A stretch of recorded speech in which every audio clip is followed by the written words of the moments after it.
زمین نہ ہوتی تو ہماری فیکٹریاں کہاں ہوتی؟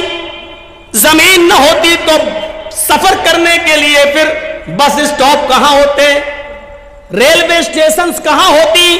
ایئرپورٹ کہاں ہوتے؟ زمین نہ ہوتی تو الغرض آپ کے بزنس اور آپ کے تجارات اور ان تمام تجارات کرنے کے آفس آپ کے کہاں ہوتے؟ یہ الگ بات ہے کہ اللہ نے اتنی بڑی نعمت ہمیں زمین کی شکل میں دی، اب اس زمین کی چھاتی پر آپ ایک کرسی اور ٹیبل لگا کر لاٹری کے ٹکٹ بھی بیچ رہے ہو۔ آپ اس زمین پر جو اللہ کی نعمت ہے، آپ اس زمین پر افیم کی اور اس میں کی کھیتی بھی کر رہے ہو۔ اس زمین کے اوپر آپ چرس اور گانجا بھی بو رہے ہو، آپ براؤن شوگر کی کھیتی بھی کر رہے ہو۔ اس زمین کے اوپر شراب کے اڈے بھی آپ کھول رہے ہو۔ جو اللہ اس زمین کو ہموار کر سکتا ہے، ہمارے فائدے کے لیے بنا سکتا ہے، اس زمین کی چھاتی پر یہ گناہوں کے اڈے کھولنے والوں، تمہارے کاروبار کو قارون کے خزانے کی طرح اور قارون کے ساتھ قارون کی طرح تمہیں بھی دھسانے پر وہ قادر ہے، جس طرح قارون کو اس کے خزانے کے ساتھ زمین کے اندر دھسا دیا۔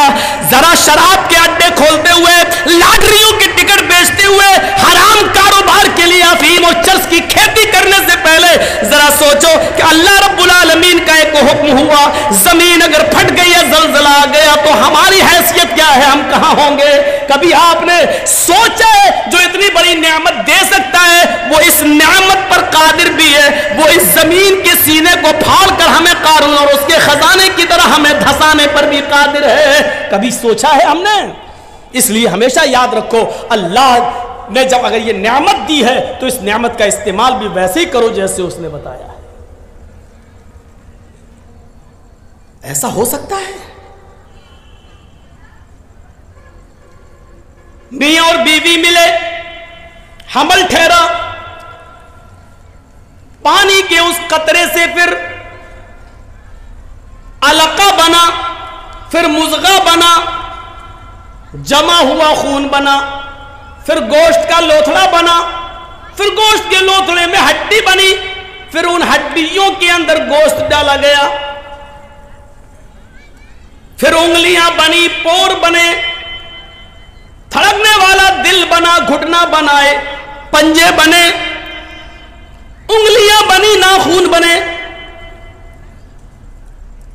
دماغ بنا، اور اس دماغ میں ہزاروں تاروں کا کنیکشن ڈالا، دو دو چمکتے ہوئے ٹیوب لائٹ آنکھوں کی شکل میں دی، اور یہ سب کچھ دینے کے بعد 9 مہینے کے بعد بالکل ہوشیاری کے ساتھ ایک تنگ جگہ سے 2 کلو، 2.5 کلو اور 3 کلو کی بچے کی شکل میں ماں کے پیٹ سے یہ بچہ جب باہر آتا ہے تو جو اللہ اس 2.5 کلو کے اس بچے کو جو ابھی سوچنے کے لیے دماغ کام نہیں کر رہا ہے، دماغ لے کر آیا ہے، لیکن ابھی اتنی عقل نہیں ہے، دیکھتا ہے لیکن ابھی پہچانتا نہیں ہے کہ کون ماں ہے، کون باپ ہے، کون بھائی ہے، کون بہن ہے، ابھی بھوک لگتی ہے تو انگوٹھوں کو منہ میں رکھ لیتا ہے۔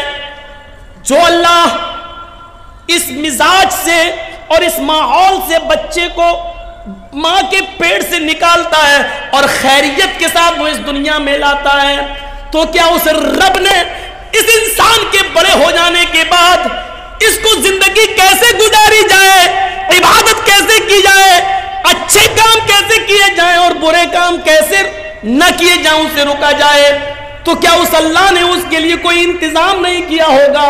جس رب نے اس چھوٹے سے بچے کے لیے ہوا کا اور پانی کا اور غذا کا انتظام ماں کے پیٹ میں کیا ہے، اور پھر اس اصول اور ضابطے سے باہر نکلنے کے بعد کیا وہ اللہ اس کو 15 20 سال 25 سال کا ہو جانے کے بعد اس کو بے یار و مددگار چھوڑ دے گا کہ اب تم اپنی مرضی کے مطابق زندگی گزارو؟ ایسا کیسے ہو سکتا ہے میرے بھائیو؟ اس رب کے اصول کے مطابق زندگی گزارنے کے لیے اس نے گائیڈ لائن بنائی، اور اسی کو ہم رسالت کہتے ہیں، اسی کو ہم نبوت کہتے ہیں۔ اس نے رسولوں کا سلسلہ چلایا، اس نے نبیوں کا اور پیغمبروں کا سلسلہ چلایا۔ وَلَقَدْ بَعَثْنَا